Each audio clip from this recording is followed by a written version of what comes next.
Anil DJ. भौजी का हो देवर जी? आज हमार तोहार बिरहा मुकाबला होई। अच्छा आज देखब कतरा ज्ञान है तोहरे। हाँ हाँ पूछो। ठीक है ले सुनो। सुनाओ।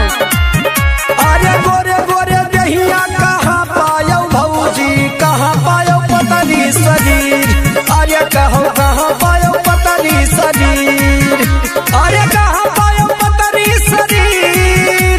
अरे कहाँ पायो भौजी बाला जो बनवा, कहाँ पायो चलिया रंगीन। अरे कहाँ पायो चलिया रंगीन।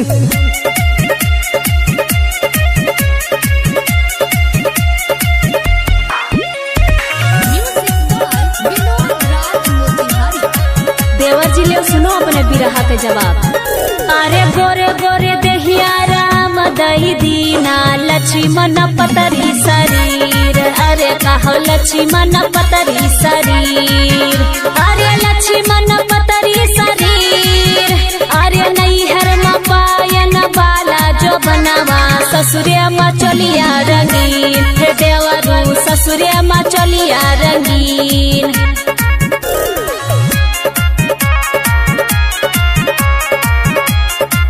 और सुनो हो जाएगी। हाँ हाँ सुनाओ। अरे ना भौजी तोरे हथवा चुड़िलवा, ना मुड़ावा लटबार। अरे कहो ना मुड़ावा लटबार। अरे ना मुड़ावा लटबार। अरे ना भौजी तोरे बाला जो बनवा, कैसे चलई रोजगार। अरे कहो कैसे चलई रोजगार। बताओ हो भौजाई।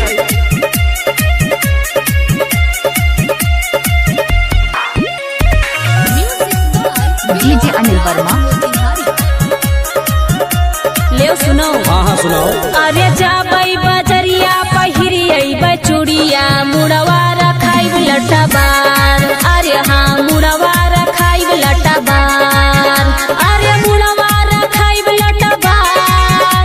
अरे टोला पड़ोसी से ले जो बनवा, हमरो चली रोजगार। देवरू हमरो चली रोजगार।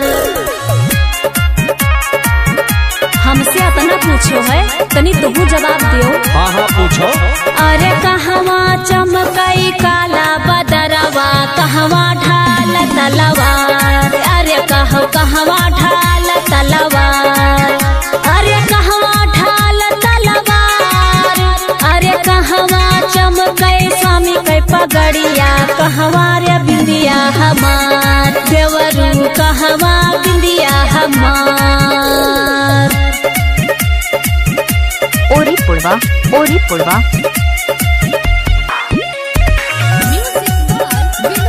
डीजे अनिल वर्मा।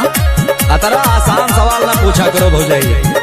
अरे चमकैया कसवा मकाला बदरवा, रड़मा ढाल तलवार। अरे भौजी रड़मा ढाल तलवार।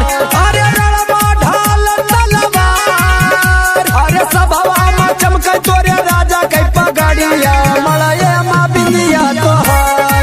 अरे भौजी मलये माँ बिंदिया तोहार। कुछ और पूछी तो भौजाई तनी यहू बताओ तो। हाँ हाँ बिल्कुल पूछो। अरे कवन चीज भौजी छिपै न छिपाई, जाना ई जग संसार। अरे भौजी जाना ई जग संसार। अरे जाना ई जग संसार। अरे सदिया के दिन दिया दुल्हा का दुल्हन, फिर नाही दिया एक बार। अरे भौजी फिर नाही दिया एक बार। यहू बताओ। हम है अनिल डीजे ओरी पुड़वा वाले। अनिल डीजे। बस यहाँ पूछत रहे हो। ले सुनो। सुनाओ। अरे यावई जवानी न छिपै छिपाए, जाना ई जग संसार। अरे कहो जाना ई जग संसार। अरे जाना ई जग संसार। अरे शादी के दिन दुल्हा दिए घूंघटवा, फिर ना दिए अब बार। देवरू फिर ना दिए अब बार।